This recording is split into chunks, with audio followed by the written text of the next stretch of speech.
Hi, everybody. Welcome back to Mastering Your Fertility. Today, we are going to be sharing episode 28 of our podcast, and we have a fabulous interview for you today. I'm finally back from the dead, being sick for a while, and now guess who's sick over here? I got the sniffles. She's just now kind of picking it up, so hopefully she'll be able to, keep it going pretty healthy so that she doesn't miss any episodes.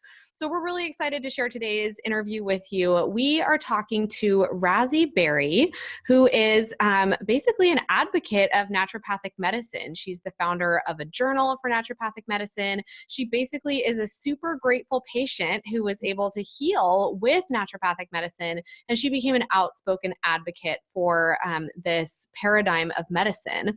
And we obviously love naturopathic medicine, not just because Haley here is a naturopathic doctor, but because we've both found a lot of healing and answers for ourselves on our health journey with naturopathic medicine. So we are going to share with you Razi's personal story with her healing journey, both with health issues and then also infertility. She has a pretty heartbreaking story, actually, of what she went through with her fertility.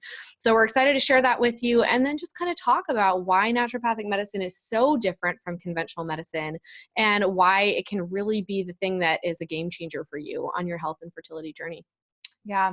One of the things she says in the podcast that I really appreciated, of course, is that everybody should have a naturopathic doctor on their care team. And that makes total sense to me. You know, you have your conventional care team, but then you have your advocate and your naturopathic doctor as kind of your go-to for mind, body, and spirit healing. And I think it's just so wonderful. And Razi, I know you're just going to really love this interview because she's just, she has such a soothing voice and, you know, such a warm heart. And there's a few tear-jerking moments on the podcast for sure. And Definitely. Like Kristen was saying, is that she just has such a beautiful story, and what she's done with her life to advocate for other patients is just amazing. So we're going to give you her bio here, read you a little bit more about who Razi is. So Razi Berry is the founder and the publisher of the journal Naturopathic Doctor News and Review, which has been in print since 2005, and the premier consumer-faced website of naturopathic medicine, naturalpath.net. If you haven't been there, it's gorgeous, it's beautiful, and there's a ton of great information on there at naturalpath.net. And she is the host of the Natural Cancer Prevention Summit, the Heart Revolution, Heal, Empower, and Follow Your Heart, and the ever-popular 10-week sugar-free summer program. So from a near-death experience as a young girl to later overcoming infertility, chronic fatigue syndrome, and fibromyalgia through naturopathic medicine, Razi has lived the mind-body healing paradigm. Her projects uniquely capture the tradition and the philosophy of naturopathy, the healing power of nature, the vital life force in every living thing, and the undeniable role that science and mind-body medicine have in creating health and overcoming disease. You can follow Razi on Facebook at Real Razi Berry and listen to her popular podcast, Love is Medicine, to explore the convergence of love and health. We're very excited to share this interview with you, and we hope you enjoy it. Thanks. Hi, and welcome, Razi. Thank you so much for being on the Mastering Your Fertility podcast today. We really appreciate you giving your time to us. I'm honored. Thank you for the invitation. I'm glad to be here. Yes, thank you so much. So we want to jump right into talking about your story of how you actually got to where you're at today. You have such an amazing, inspiring story where your health really took a dive in your young 20s and how you discovered naturopathic medicine. Yes. Wow. Yes. So I was really, in around 25 years old, I felt like I was really on top of the world. It was a time of such possibility. I had a really rewarding career. I was making great money. I could really do what I wanted to do. I was active. And then just one day, my health just unraveled, and there was no clear reason why. And so I had been raised in a family that used conventional medicine. And so I just went from doctor to doctor to doctor. And really would say like, you have the flu or you must be pregnant, because my symptoms were like malaise, fatigue, extreme, headaches, nausea, body pains, but none of those were true. I didn't have the flu. I wasn't pregnant. I was single. And um, I finally went to the Mayo Clinic, which is known for its like team approach.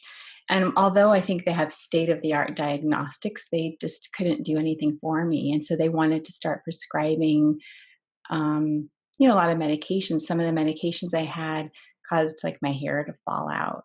And, they prescribed something to help me sleep at night, something to get through the day, and just in between, things for pain and inflammation without really addressing the cause. And I got to the point where I was like, I don't want to take these medicines anymore. They're not helping me. So that's when they said, well, then you need to see a psychiatrist. Wow. So they were basically telling me it was in my head. So I went, saw their psychiatrist, and she was like, there's nothing wrong with you except for the fact that the pains that you think that you have in your body aren't in your body. She told me they were in my head. So I went back to like my case manager, the main internist, and I'll never forget that I was just like crying. And I said, well, okay, then I don't want to take these narcotic drugs, but I'll take these other medicines, I guess, because I'm in so much pain. She's like, you know what? I'm not even going to prescribe those to you because as the doctor said, the pain is not in your body, it's in your head. So I started to cry. And then I said, you're fired. And in that moment, I decided that I was going to listen to my body and find out what was wrong. So we didn't have like this, at least I wasn't aware of podcasts like this or websites. So I went to the library and I found this book that talked about like chronic fatigue and fibromyalgia. And I heard of this word that I'd never heard of before, naturopathic medicine. So I made an appointment to see a naturopathic doctor. And oh my gosh, like that day or that evening, that appointment, my life just totally switched direction. I mean, they asked questions I had never even thought of asking myself. I spent so much time and it never at any time questioned what my symptoms were ever, where before that's all they did. They had like their own judgment about that. So that began this journey of healing, and it wasn't overnight, but it was the first time I'd ever heard somebody talk about like my digestive health. Right? We hear this all the time now, but this was like 18 years ago now, 19 years ago, and so it took a while for the rest of the world to catch on, right? But naturopathic doctors have been talking about that for a long time. So they looked at my gut and detoxing my liver and opening my emunctories. And I just felt better. And when other people that I had known through that process, because there was this pain group that the doctor told me to go to, and these poor women were on their patches or their fentanyl lollipops, never getting out of it. And my heart just broke. So when I started to feel better, I ended up over time meeting a naturopathic medical student who was just graduating. I was married to a naturopath for 14 years. And I just knew that I had to be a voice. So other people, like those women I thought of in that pain group, or the other people at the Mayo Clinic that I met, if you want to edit that out using the word Mayo Clinic, you can, I'm sorry. But other people who just aren't really being looked at in a holistic way, I felt like it was a responsibility. There was just something inside me that I had to share with people so they knew that there was another way to heal. Wow. So powerful. Mm-hmm. And it's amazing that you did that because, naturopathic medicine is so different. It's such a different approach than the conventional, and it still is working on becoming mainstream. But the best way for us to do that is as patients who have been successful in using this modality to heal, to be champions of that, to be advocates of that. And that's what you've done. I think that's really amazing. Well, I mean, you guys make it easy to do that because it's like, it's like, when you go to a great restaurant or see a movie that really moves you, you just want to tell everyone about it. And so it was just again, like I said, for me, it felt like a personal responsibility to let people know. Um, so, I healed from that, but healing is never like an end destination. So there are other times in my life, and fertility is one that we can talk about. But there have been times where, whether it was like when my sister passed away, or during like a stressful job, like when I actually left my real career and decided to I created the journal Naturopathic Doctor News and Review, and for a while I did both, but it got to a point where I couldn't do both.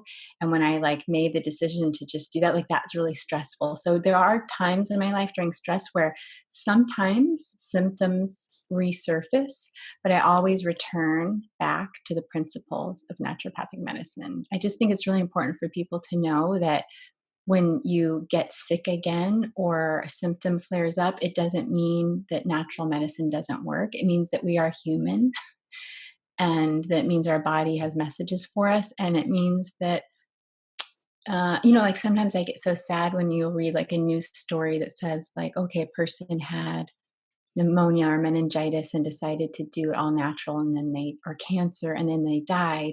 But when somebody uses chemotherapy or an antibiotic and they pass away, they don't blame the medicine, right? It's just the fact is that we are mortal, and the best thing we can do is just live in harmony with nature to have the best quality of life that we can, and the most vibrant and vital life. And naturopathic medicine just honors that in such an amazing way. Yeah, we love that. Could you talk more about the tenets of naturopathic medicine that you mentioned? Yes, I have some favorites. And what I like to do is, since I'm not a doctor, sometimes I get mistaken for a doctor because of the things I speak about in naturopathic medicine. But nowhere in any of my websites or social media do I ever state that. But sometimes that happens. So, of course, my favorite tenet is vis medicatrix naturae. I probably say it wrong. Everyone says it differently, though. But the healing power of nature, the vis, however you say it, the vital force. I love what that tenet has taught me about myself and about my relationship to the world around me, because it really puts in context that, as a vital living being, that the world around us, has its own life force. And we take that into our body through the sun that we sit under, through the air that we breathe, through the plants that we eat that have their own information, through the animals, if you aren't vegan or vegetarian, that we eat, that take in that plant and the sun and the water and the microbiome in the soil. It's like you really can't look at where your environment stops and you start. There's an interdependence. Just like with a child, there's there's the interdependence between the infant and the mother. It's like we are always on the breast of Mother Earth too. Like there's no separation from that. So that is my favorite tenet. Also, treat the whole person. I think that gets misconstrued when other paradigms of medicine kind of borrow it. They just say like they think that just means like, okay, we'll give this herb instead of giving a medication. And I think that's like a way to treat holistically. But what I love about that treat the whole person is really the whole mind and body and emotional aspect. That first visit I had with a naturopathic doctor, she asked me what my relationship was like with the people I worked with. Like sometimes people may ask you like, how's your marriage or how is your relationship with your partner? But like, how often does a doctor ask you like, how are your relationship with your coworkers? That was a big thing because look how much time you spend. Like you spend more time often at work than you do at home. So treating the whole person, I think, is something that we have lost a lot through a lot of the science and technology that we've gained. So that one is so important to me too. And when we talk about treating the root cause. My favorite aspect of that is to remove the obstacles to cure, because we focus so much on like what's the body deficient in. Sometimes, sometimes even functional medicine I find gets lost here. We look at like, okay, what is the function of the organ systems and what do we need to give the body, but we don't think enough about like what needs to be maybe removed from the situation. Maybe it's a stressor, or maybe it's a job that you have to leave, or sometimes we just can't water these things down. Those are probably my favorite ones. Yeah, I love the remove the obstacles one. We talked recently on the podcast with Lisa Hendrickson Jack from the Fertility Friday podcast, who just wrote The Fifth Vital Sign. And she was talking about, sometimes it really is as simple as going back to the basics and, looking at your life and looking at, are you working 70 hours a week? Are you not sleeping? There's that tendency to try to move toward like a treatment of some kind, like to give a supplement or to give a medication to address something. But sometimes it is as simple as like adjusting the lifestyle, taking something out that is in the way of that person getting better. So I love that. Yeah, it's important. It's like I have this apricot tree. I have some fruit trees, and my apricot tree, I was so excited to get fruit from it, so I didn't prune it at all. So the first 2 years we had amazing fruit. And then I didn't have any fruit the next year, and then the year after that. And it was because I never cut back. I didn't prune it. Sometimes you have to prune things, and you have to go within or focus on less instead of more in order to reap more healing, more abundance. So that was just a real, poignant lesson for me, because I just wanted things when I wanted it. I didn't want to prune the tree because I loved the fruit the prior years. And so, it's like nature was like, well, sorry, in good time. Yeah. So let's talk a little bit about your fertility journey. And the first piece of this that we want to ask about is that somewhere in this journey of seeing all these conventional doctors when you first became ill, you saw an endocrinologist that looked at your hormones and told you that you were probably never going to conceive. What was it that that person was seeing that led to that assessment, I guess? Yeah, so I just like had goosebumps whenever, like, that's my story, but hearing someone else say that, like, because I remember that day, and my best friend Jennifer, who's now deceased, was with me. And so I had like low cholesterol, low progesterone, low DHEA, and low cortisol. And in this woman's, and I didn't really know that, like, I had a lab test that showed that. And I also had some anti-cardiolipin antibodies, but it came back like unsure. So she was like, "You will never like." I think that doctors don't usually speak in such black and white terms, right? I mean, it's usually like it looks like this or this doesn't look good. But she told me point blank, "You will not have children." Those words chilled me to my bone. And I'm sure for the people that listen to this podcast that are on that journey, that's like the worst news you can hear. So um and I was, like 26 or 27 when she told me that. So like I my logical mind believed her, because back then, now like over 35, I guess, is considered like advanced maternal age. But back then, 30, like that's what like OBGYNs would say to you, like, we have to start worrying when you get to age 30. So I was really, really devastated, but I also didn't, I just didn't give up. Um, so that is what she saw, and didn't see any resolution towards that.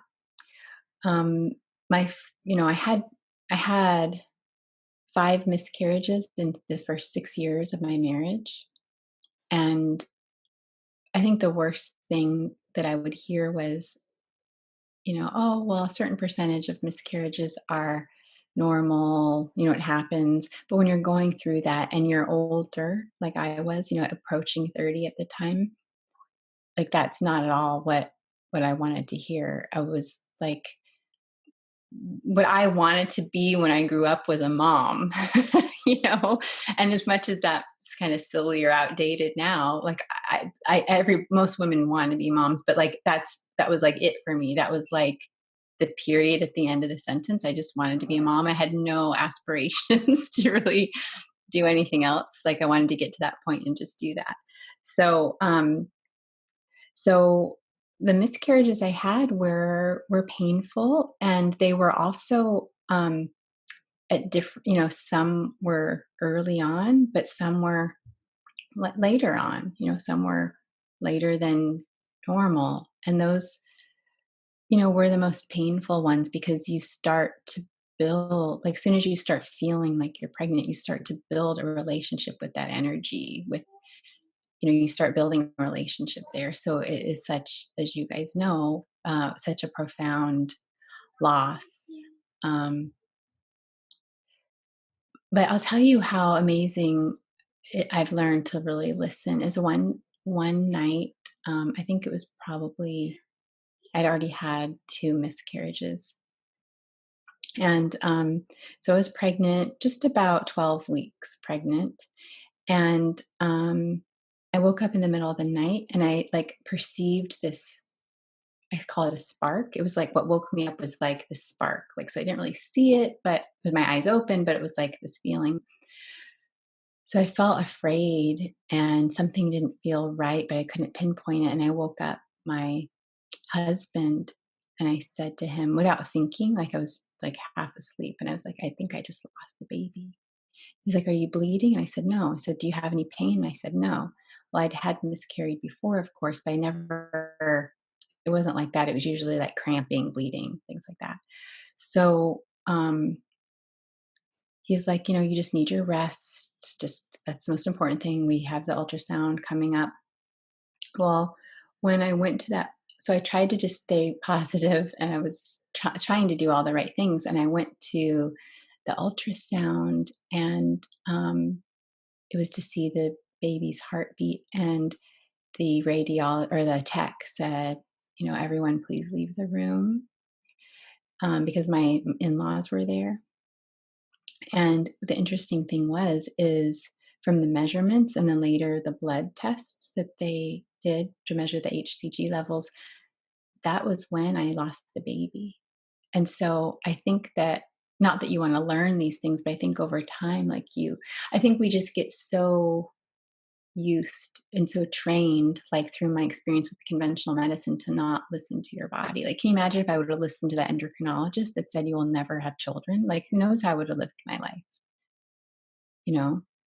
So I only tell that story just to empower women to like listen, because nobody can, like, I knew that I had lost the baby, even though I didn't have, I still had enough hormones in my body to still have breast tenderness and things like that. But I nobody knows your body the way you do. And that brings us to the docere, right? The natural doctor as teacher. Like, your doctor can lead you and guide you, but they can never know your body more than you do. That was a really important lesson for me. Yeah, I think that's such an important lesson for all women to learn. And, I think unfortunately some of us learn that in a more painful way than others. But, it's amazing that you can share that story and kind of bring that wisdom to other people from what you went through. So thank you so much for sharing that. I can see Yeah, that thank was you. hard. But yeah, we appreciate you sharing that with Thank our you. audience. Thank you for letting. And you do have children. I So do. Yeah. talk us Mhm. through what happened next on the fertility journey. How did you move past this very painful time and kind of figure out what was going on and then ultimately conceive successfully? Yeah. Well, so one of the things, and this sounds pretty like no brainer now, but you have to remember this was 11, no, 12, 13 years ago, is that we did some adrenal support, licorice root, glandulars, DHEA for a short period of time to support that. And I did use some heparin injection just to help with the blood clotting, But here is the miraculous. So I had a healthy daughter, my first daughter at age 33, and or she was born when I was 34. But my second daughter was an accident. So my daughter was 10 months old, and I felt like I was pregnant again. And I went and I got a test, and my husband was like cleaning the pool outside. He didn't even know that I was thinking I was pregnant. We didn't think like we thought we'd have to try again. And he almost fell in the pool. I went outside and told him, I was like, I'm pregnant again. So what's so amazing is that I got pregnant the second time without heparin, without adrenal support. So it's like that whole idea of like your mind and your body. Like I think I had suspended that, that fear because I was just busy with the baby and with, work. So I think that confidence that I had regained in my body through the naturopathic support. And there are other things I did too. One thing that I'll have to say is that my naturopathic doctor, she said to me, like, Razi, what, how are you going to make room for this baby with the first baby? Like, how are you going to make room for this baby? And it goes back to the story, or it's kind of like the story of the apricot tree, even though this is years later, is that I was working in real estate at the time. I hadn't started Naturopathic Doctor News and Review, and I was working in new home sales. The real estate market here in Phoenix was amazing. And I was afraid, my husband had just graduated from naturopathic school and chiropractic school with huge student loans. We're talking $200,000 of student loans. So as much as I wanted to make NDNR my full-time job, I was terrified to let go of that nest egg, that security blanket, even though I knew he was going to be really successful. But I was afraid to do that. And the hours of that job and the stress of that job did not make a safe room and space for having a baby. So when I quit that job, that I think was part of the removing the obstacle of cure.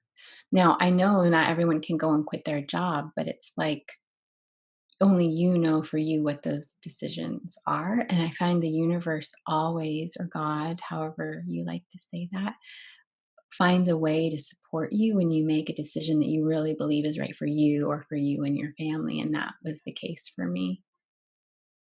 Wow, that's so amazing. Yeah, I'm really lucky about that. I'm really fortunate, and I get really emotional when I think about it because my daughters are healthy. There were many years. 6 years is a long time, and there were many years that I thought that I would never have my own children, um, and I did, and I just think that means that you can do it. Right.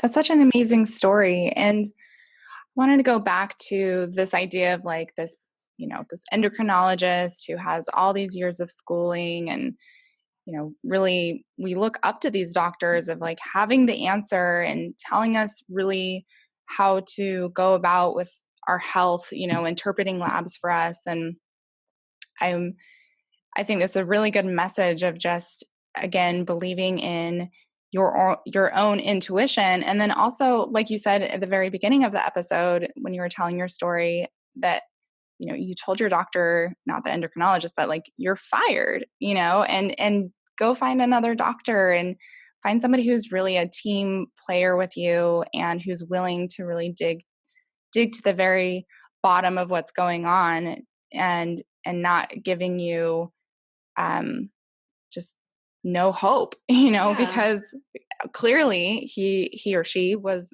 wrong. And who knows how much of that like subconsciously contributed to your struggle of getting pregnant because you thought that potentially that you couldn't ever get pregnant. Yeah, especially the fact that I I got pregnant, the second time and carried a child healthfully to full term without anything, without anything. I think after I found out I was pregnant, I was like, oh my gosh, maybe I should go back on DHEA. So I think I supplemented for a short period of time, but I was well into the pregnancy, like probably, 4 weeks into the pregnancy. Some of those details are fuzzy, but yeah, I'm not here to tell anyone like that one kind of medicine is superior to another. But I think that every person should have a naturopathic doctor. If it's not their their only doctor, every person should have one on their healthcare team. Everyone. Like, why wouldn't you? Like somebody who's trained in how your body communes with the natural world and its natural rhythms. And I say that from a place of deep experience.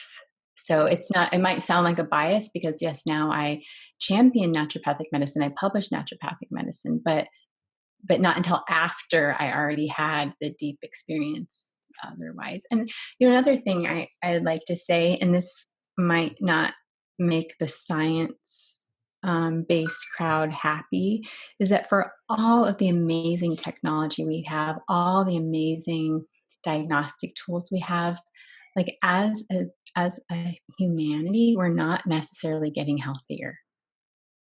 Like we have better tests for our genome, our gut flora, our whatever.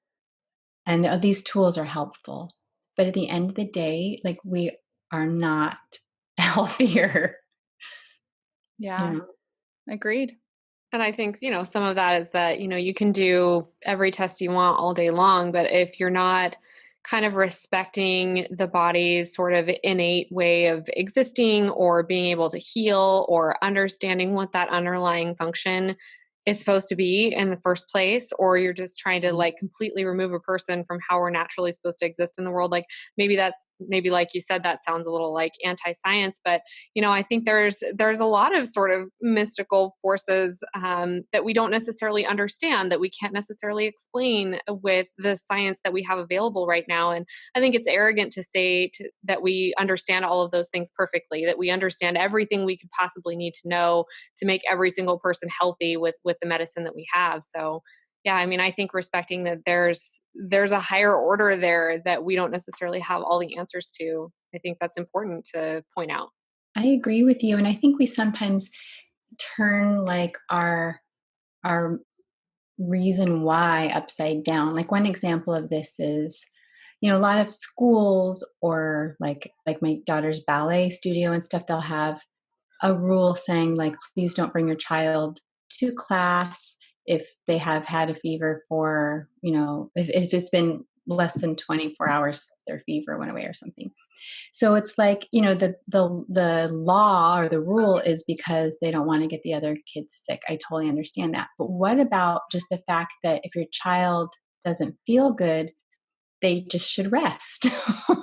Like, you know what I mean? It's like we get so like scientific even about like our reason, like the reason why we take care of ourselves. Like, if your child doesn't feel well enough to do ballet, their body is giving them a message to rest. So not getting the other children sick should be like secondary. And I feel like we do that too, like at work, like, oh, I can push through. I mean, I'm guilty of this even to this day, just like pushing through something because I feel like I owe it to X, Y, or Z. And what I have learned too, like the older I get, is that the less I listen to my body's messages, like because I'm human, I haven't learned everything. I have a lot to learn, even through some of these experiences. But your body is just going to speak to you louder the next time. And Right. Yeah, and if we don't listen, it can become very disruptive to our daily routines. And, those of Right. us that have been on that chronic illness journey and had our lives, like, my illness totally changed the course of my life. I was a corporate finance analyst when I started. And now I work in holistic nutrition. And that was because my body was like, and no, you cannot continue your life the way that you were living it before. You can't keep doing what you were doing. We're going to force you to stop and take a deeper look.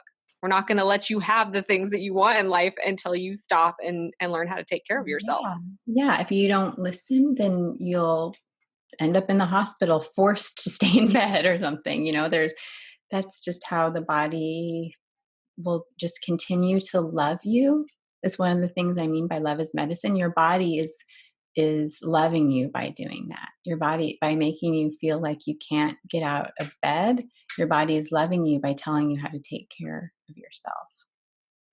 Yeah, so I wanted to talk a little bit more about that because you have this awesome podcast called Love is Medicine that you started, and you interview all the great, amazing influencers out there when it comes to medicine, naturopathic medicine, holistic nutrition. And I love this podcast because it really focuses on more of like the mind body connection. And when you hear like love is medicine, can you speak more on that and kind of what you've learned over the last year or so doing this podcast, and give us some kind of tips on that? Yeah, so first of all, I tell the people that join me on that podcast that I'm not the expert. I'm still on a journey. Like, it's still my journey. There's still things that I want to heal in my life. And so what I've learned though is that the best way to experience love,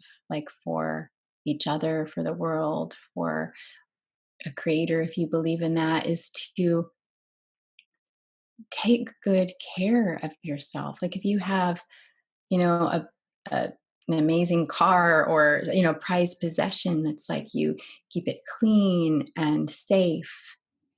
And yet we go around this world totally disconnected from that. We don't keep ourselves safe. We like, I was talking to someone, I think it was earlier today, just again talking about what we already know, that the gut is the seat of our immune system. Well, I mean, if that's true, which it is, why do we just feel like it's fine to throw junk inside of it? Or why is that a way that we celebrate life? I'm not saying we can't have delicious food, but like, why do we celebrate life by putting things inside, like our most prized gift, the way that we move through the world, the way we can do good, the way we can love each other. And so love is medicine is kind of like, part of it is how our relationships, of course, whether from childhood or even like, maybe even during our gestational time, right? There's a lot of research there, or our relationship to just our whole world around us. That is what I mean by love is medicine, but also just how we love ourselves. Love yourself first doesn't mean, to me, like, do just whatever feels good. It means do whatever is good for you. That's so important, especially I think in the context of this fertility journey that so many women are on now, so many couples, excuse me, because, this is not just a female issue with infertility. But, I see a lot of women, they feel so bogged down by some of the changes that they need to make that are disconnecting them from this social fabric that they're a part of, like the inability to just go out and eat whatever they want at a restaurant or drink or, have coffee, 4 or 5 cups of coffee a day, eat sugar, whatever it is. And they think of, these dietary and lifestyle changes as so restrictive and stressful. And I think there needs to be this shift in the way that it's thought about, where that shouldn't be stressful. That should be your ultimate self-care and self-love and your um, mothering of your body before you mother a baby. We've heard that's, I don't even remember exactly where that came from, that phrase came from, but that's really what we're doing. When we take good care of ourselves, that is the ultimate form of love, and reframing that instead of it being, restrictive and something that we have to view as like a battle or a war that we're fighting with this infertility. We really should be working with our bodies, and the changes that we make are that ultimate form of working with our bodies and loving ourselves to create something better in that situation. Right. I like that so much. And even for people who want to continue using language like restrictive, it's like, well, if I go out for the day, I lock my front door because I want to restrict access to what's important to me, right? I want to keep that protected. Um, we, our history is full of, we protect our land from, or we try to protect our land from invaders. We want to protect our crop from theft. Kind of going on a tangent about that, but it's like, if you want to think of it being restrictive, maybe twist it like, fiercely protect what is most important to you. Yeah. Fiercely protect that at all costs. And, have my kids ever had ice cream or potato chips? Absolutely. But when I mostly say no, it's like, no, because I love you too much. My job is for you to have the best start in life. And you can say that before your children are born, when you're still dreaming of them. You can say that to yourself. Like if you can't start with like yourself, then say to your not yet conceived child, like, I love you too much to drink 5 cups of coffee a day. I want you too much to, I'm going to fiercely protect this home that I'm trying to build for you. And I think it takes courage to do that. Mhm. It takes courage to say, I'm going to love myself, or I'm going to love my unborn child enough that I'm willing to kind of step outside of what everybody else thinks is normal and protect me and protect what's mine or what's going to be mine. Yeah. It Yeah. takes a lot of courage to do that. And I think it takes some time for some women and couples to work up to that, because it is a very different way of existing and being in Mhm. the world, especially socially. Right. My friend Sharon Stills, do you guys know Dr. Sharon Stills? She treats a lot of breast cancer from like a biological medicine perspective, but she likes to focus on prevention. She has told me before that, like, she's been in practice for many years, and she said that, like, when she tries to tell women to do or don't do certain things to protect their health, they have a really hard time. But when they get the diagnosis of cancer, they suddenly will do anything, anything. And if we could just, pay it forward to ourselves a little bit and like just do anything right now. If your child was going to run into traffic, you would drop whatever you were doing, you would dart in front of that child to protect your child, right? So you have an opportunity to do that right now. You have an opportunity to make your child safe before they're in danger. I mean, that's an Yeah. interesting way. It might be a little bit of a stretch, but it's kind of true. I don't think that's a stretch at all. And No, it you have makes a perfect baby, it sense. Yeah. probably isn't a stretch at all for you to kind of think of it that way. Well, I think that really encompasses why Kristen and I do what we do, because preconception care, it really is prevention. It is keeping that child safe before they're ever conceived, right? Like a twinkle in your eye. And just like Kristen was saying, that idea of mothering yourself before you mother a child. And often I'll tell my patients too of, we have tons of patients that, especially women, right, are always putting somebody else first. And I think it's just because it's easier for us. It's easier to be a caretaker of somebody else than our own self. And so we take, again, really good care of our mothers Everyone and else. siblings and husbands and, future children. And, but trying to turn that perspective around and say, how would you treat your best friend? How would you treat, your mother? Like, you really should be and try to treat yourself that way. Like, would you tell your best friend to go take a nap if they were tired? Of course you would, so you should, But you wouldn't let yourself but you do won't it. let yourself nap. Yeah. Why is that so backwards? I think it's very culturally ingrained, that Mhm. it's not allowed, like weakness or need or I guess what would be it's viewed as selfish to care for yourself. I mean, take postpartum women.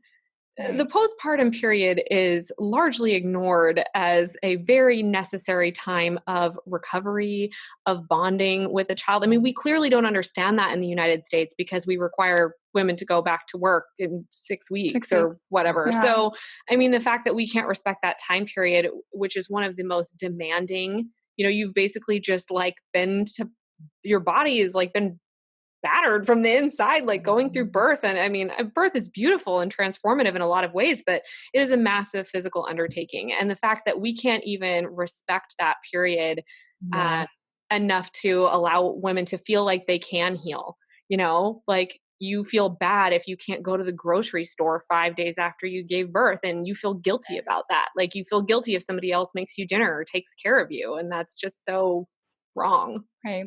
True. And I also think that you can imagine that, like inside, every egg inside your body, it has all of the DNA in it that your daughter's eggs will have, and her daughters and her daughters. So when you are taking care of yourself, you're taking care of generations of granddaughters and granddaughters and granddaughters of yours that have opportunity to stand for all women and change the world. And when you don't take care of yourself, you're not taking care of that whole lineage of women that can go after you and carry on your legacy. So I see that is part of what I also mean by love is medicine, is like we don't stop here and we affect others in ways that we never know.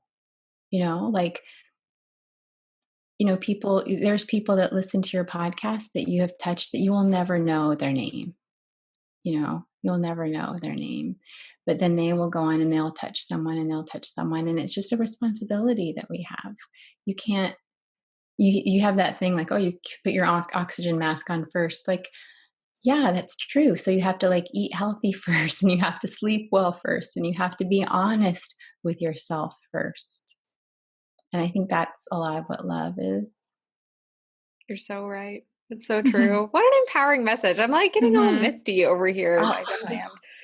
Thinking about that. I mean, we've talked several times on the podcast about epigenetics and about this care and responsibility that we have over future generations, but I don't think we've quite dug into it with the same emotion. We've talked about it from a scientific perspective and an epigenetic perspective, but there's more there too. I mean, there's this emotional responsibility that we have, and everybody wants their children to be healthy, and everybody wants their children's children to be healthy. I think the message that we're missing is that educational piece, that we have power to change those outcomes, and that taking good care of ourselves can help us do that. And naturopathic medicine can help us take good care of ourselves in a way that we don't necessarily learn from the conventional perspective when we're growing up, and we're used to the more allopathic way of treating the body, which is more about treating disease than it is about preventing it.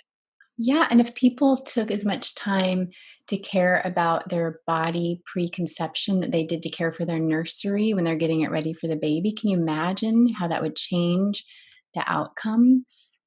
Right.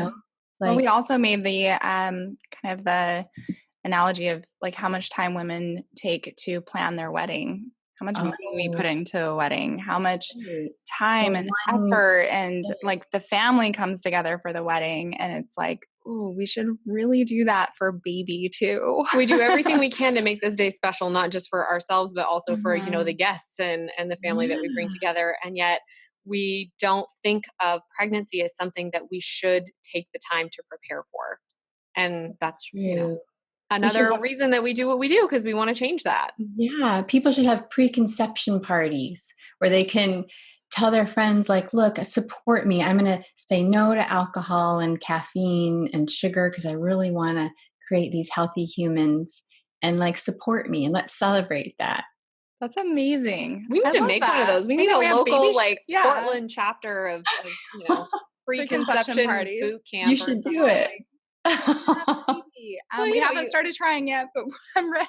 I mean, women get together to like support themselves in all kinds of other endeavors. I mean, you regularly see women getting together like for an exercise class or a group of people, I don't know, doing Weight Watchers or something together. Like, we're willing to seek out help and support for that. But, this is an even bigger undertaking than that. There's so much more responsibility and the outcome is riding on what we do today. Mhm. And so yeah, that's a great idea. We should start something like that here local. I think it would be really fun, I'm actually. feeling very inspired at the moment. Excellent. We're going to start a trend, and it's all due to you, Razi. Oh, gosh. That's funny. So tell us, as we kind of wrap up here, what is like the best piece of advice? We always ask our podcast guests every week about what their big piece of advice is, for women or couples on this journey. What do you want them to know? What's the takeaway from everything we've talked about today? Well, I have lots of advice, but I think one of the most important things, like I kind of mentioned it, but is to really be honest with yourself. We find so many ways because we're scared, we feel alone, or we're worried, or don't feel supported, or we feel like we're going to fail, that we make choices that we just really aren't honest with ourselves. Like at any moment, you can ask yourself, should I be doing this? Should I be engaging with this person or this event or this situation or this food? Or we always know the answer inside, and we just sometimes look away from that. I think a lot of the diseases, I'm so sorry. There's some kids here now that came in, the neighbors. I'm sorry. It's That's real okay. life. Don't It's worry. fine. We can hear you good. A lot of the diseases, like, a long time ago, yeah, women died during childbirth sometimes, but no one had a problem getting pregnant. We died from infections, but no one died from these diseases of like overconsumption, heart disease, and cancer. Like, so I feel like that a lot of these, we have to take the responsibility to be honest with ourselves and the choices that we make, because we're just one choice away from better health or worse health.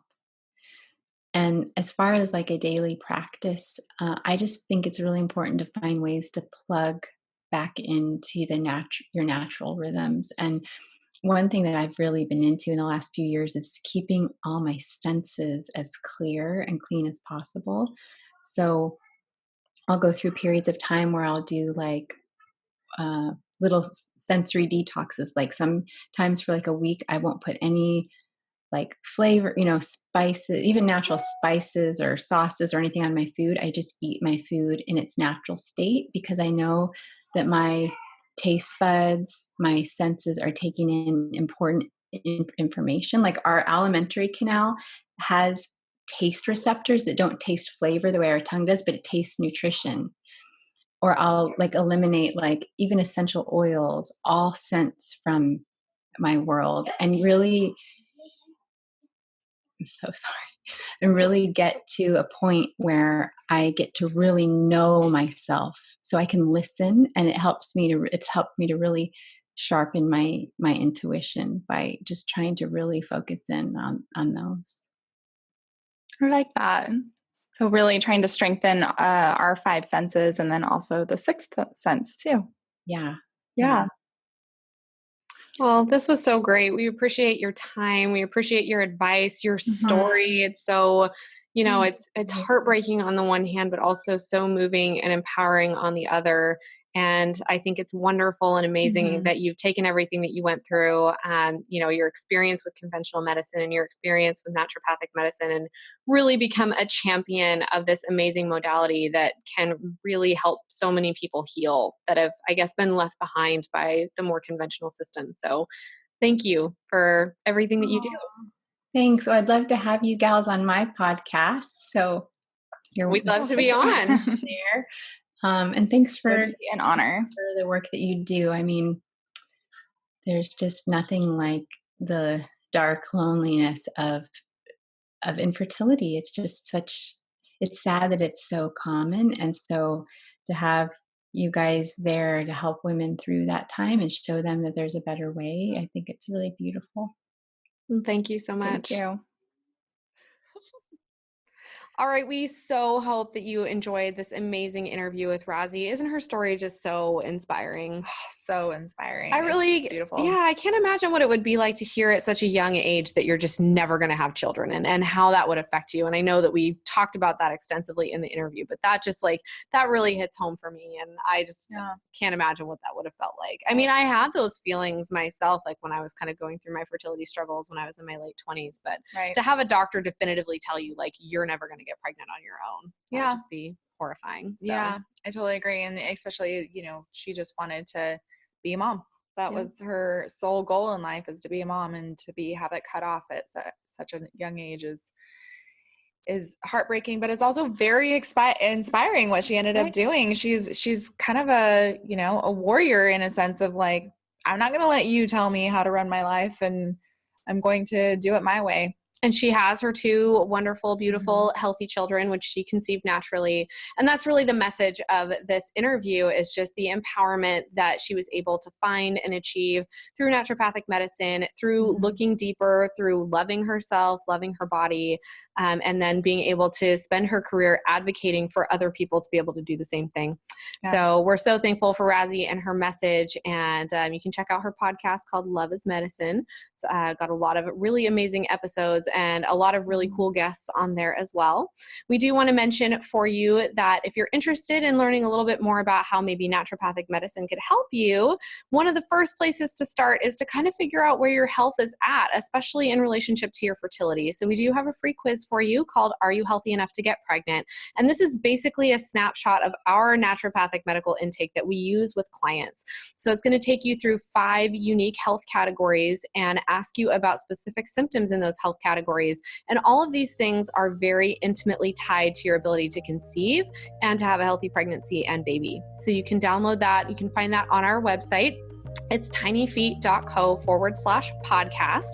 And you're looking for episode 28 with Razi Berry. You can find the link to download the quiz in that post and in the show notes there, as well as links to Razi's website and her work. So thank you so much for joining us today. Thanks, and we'll see you back next week. Bye.